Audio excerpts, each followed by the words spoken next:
This is a wake-up call for Nintendo, and I've got the sales numbers to prove it, and it's not pretty for Nintendo's game keycard situation. And here's the thing, I had a hunch, a thesis, if you will, that one company, CD Projekt Red, was going to prove what I've been saying for months, that if you release your game fully on a cartridge, no downloads required, no gimmicks, no codes in a box, that people will buy it. And the proof is here. Cyberpunk 2077, the Ultimate Edition on the Switch 2, has proven my thesis correct. And I'm going to go through all of the damning numbers in a moment. But first, to bring you fully up to speed on my thesis, when the Switch 2 launched, Nintendo quietly introduced this controversial game key card system.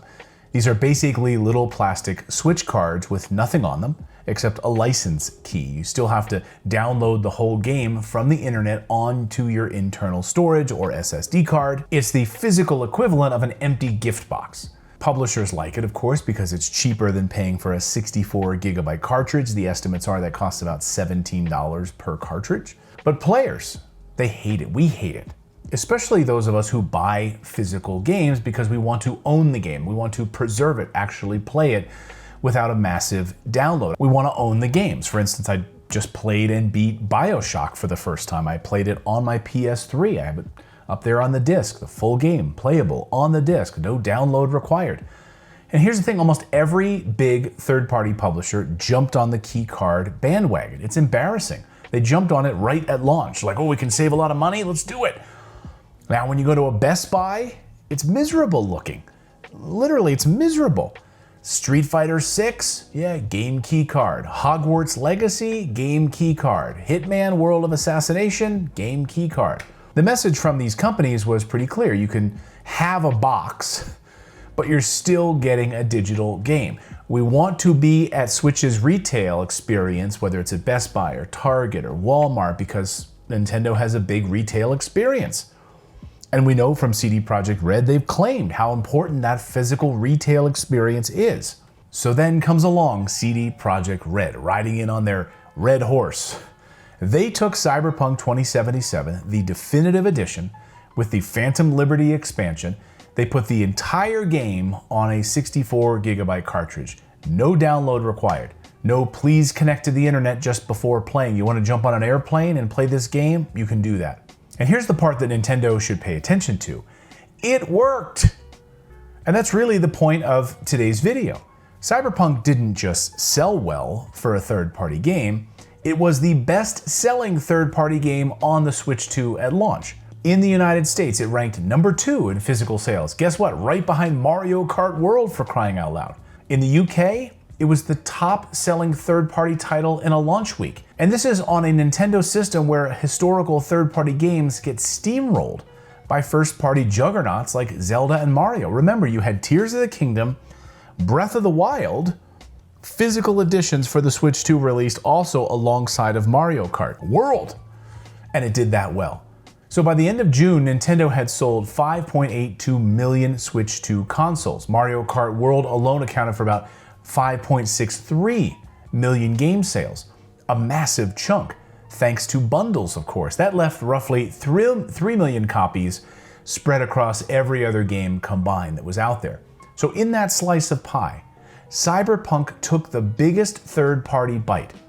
Now, analysts estimate that it grabbed around a 4 to 5% attach rate. Several 100,000 physical copies sold in just the first few weeks.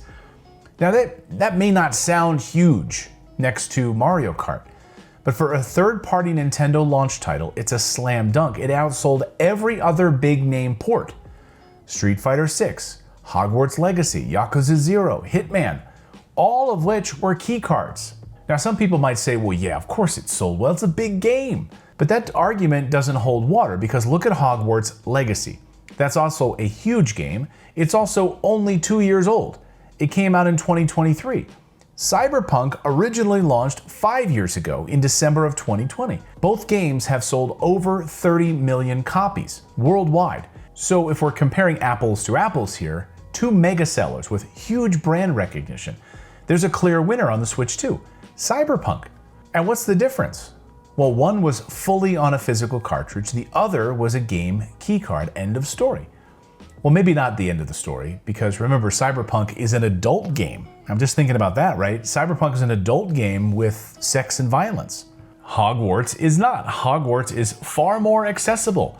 Parents picking up a game for their kids, which one do you think they're gonna be buying? So it even has that advantage of being accessible for kids. It also, by the way, has the massive benefit of a Harry Potter franchise on top of it. Cyberpunk kind of came out of nowhere. I mean, it didn't have any name recognition before the game launched, right? So what about all those other third-party ports? How do those shape up with their sales numbers? Well, it turns out many underperformed badly. One publisher even admitted to GameSpot that their sales were, quote, below our lowest estimates. So if you actually look at the physical charts in the US and the UK, it's clear. Aside from Cyberpunk, third-party games barely registered. And the common denominator for all of those non-registering games that didn't do well, they were all game keycards. All of them. So what made Cyberpunk different? Sure, it's a big, high-profile game. Yes, it's a technical showpiece on the Switch 2. People wanted to see if it could really run on a handheld experience. But there's no denying that being fully on cartridge became part of the marketing hook. CD Projekt Red even leaned into it in their PR, basically saying Nintendo players care about physical cartridges done correctly. They love physical games, so let's honor that. And I hope more companies lean into this marketing because it brings awareness. Many people complained that they bought game keycard games. They had no idea that the game wasn't on the cartridge. They didn't see that little white disclaimer at the bottom, and they tried to return the game. But guess what? Sorry, it's an open box, so we can't return it. CD Projekt Red took a gamble. The customers would respond to the full game being on the cartridge. And they're right, I'm one of them. I'm voting with my wallet. So for the Switch 2, I'm only buying games that are fully on cartridge. Cyberpunk, bought it on day one. I also just received in the mail Rune Factory, Guardians of Azuma. I've never played a Rune Factory game, but guess what? Fully on the cartridge. So what did I do? I'm gonna support it. There's a couple games that I've already pre-ordered. I mean, again, perhaps not a game that I would normally play, Guardians of Azuma. I love JRPGs. I don't know if it's a little too cozy for me, but we'll see. And I wanted to support what Marvelous did here. They put a full game on a cartridge, and I'll play my first Rune Factory game because of it, because they put it on the cartridge. By the way, I just ordered the new Mortal Kombat collection, fully on the Switch 2 cartridge. And that new mech game that I can never remember the name of, I also pre-ordered that. And yes, I paid the pre-order price because I wanted to show them that this is what I care about. All of those games are confirmed to be fully on the cartridge, and I already pre-ordered them. There's no way a game keycard titles will ever make it on my coveted gaming shelves. No way. Yes, everything on my shelf is a full physical game, either on a cartridge or on a disc.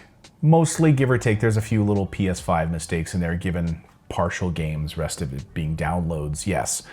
And then there's certain ones that I just bought digitally because why buy the physical copy of Helldivers 2 for crying out loud? So didn't bother with that. But for the most part, all physical games right there.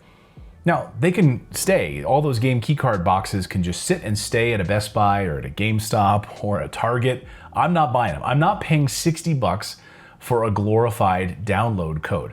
And this isn't about collecting. It's about game preservation. 20 years from now, when servers are gone, a full cartridge still works. A key card, it's a paperweight. I know people will say, well, the 3DS, yeah, like the Nintendo 3DS, yes, the store is done. You can't buy anything new, fresh there. You'll always, though, be able to get your downloads.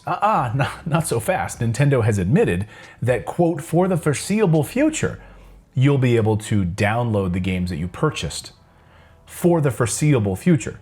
What does that mean? Who knows? Indefinitely? No, it's for the foreseeable future. At some point, that's not going to be available anymore. Mark my words. And I'm not alone in this. I mean, go into any Switch 2 discussion thread and you'll see it. People refusing to buy game keycard releases. Comments like, this is what we want, pop up under every story about Cyberpunk's cartridge. Collectors are praising CD Projekt Red for doing it right. Even folks who already owned Cyberpunk on the PC or the PS5 said they bought a Switch 2 version just to support proper physical release. Now that might peter out, of course, right? That might, how many of these are going to support over and over again just because someone's moving it over to physical? Maybe, maybe not. But just look at the comments under my full Cyberpunk full review that I did on the Switch 2. It's remarkable. Now, some analysts are going to tell you, hey, the cartridge didn't matter much, that Cyberpunk sold well, mainly because it was the shiniest third-party launch game in a weak lineup. And they're not wrong. That content and timing are huge factors, but when you line up the data, the cartridge game at the top, keycard games lagging far behind, it's hard to ignore the pattern, especially when player sentiment is so loudly in favor of full cartridges. If anything, Cyberpunk proved that giving players what they want can actually move units, even for a years-old game. Imagine if Street Fighter 6 or Hogwarts Legacy had done the same. Would they have charted higher?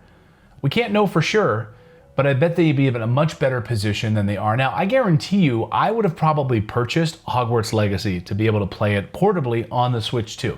Yeah, 100% I would have. But I didn't, because it's a game keycard. Now for Nintendo, the message is simple. Physical games are still a key part of your business. The Switch 2 launched in a collectors-friendly market that values preservation, shelf appeal, and convenience. Your third-party partners who cheaped out with game keycards missed an opportunity. Their sales are suffering because of game keycards. And CD Projekt Red just lapped the bottom line. Now for publishers, this is a real-world case study. Yes, a 64GB cartridge costs more to produce. But what's the cost of unsold inventory? What's the cost of alienating the exact audience most likely to buy your physical release? If Cyberpunk can be fully on a cartridge and still turn a profit, then what's your excuse? Now here's my challenge for game publishers out there. Try it. Pick your next big Switch 2 release, put it all on the cartridge, and market that fact. See what happens. Tell everyone that you put the game fully on the cartridge, because if Cyberpunk's numbers are any indication, you might just find that that extra production cost is offset by higher sales and better word of mouth. Look, we have tens of thousands of people that watch this show. There's tens of thousands of people who are physical game collectors who agree with me on this. Tens of thousands of people who might otherwise go out and buy your game. Now, I don't have a massive following. I don't have a massive channel. But tens of thousands of sales on a physical cartridge is a big deal. And for the rest of us, keep voting with your wallet. Support the games that respect you as a customer. Leave those game key card boxes to collect dust. Have any of you in the comments thread even bought a game key card? I have not seen one of you, other than the people that bought it by mistake. They admitted they accidentally bought it, and it's frustrating to see it on their on their shelf, and they want to return it. Other than that, did you intentionally buy a game key card? And Nintendo and third-party publishers, take note. Cyberpunk 2077 on the Switch 2 wasn't just a good port, it was a statement.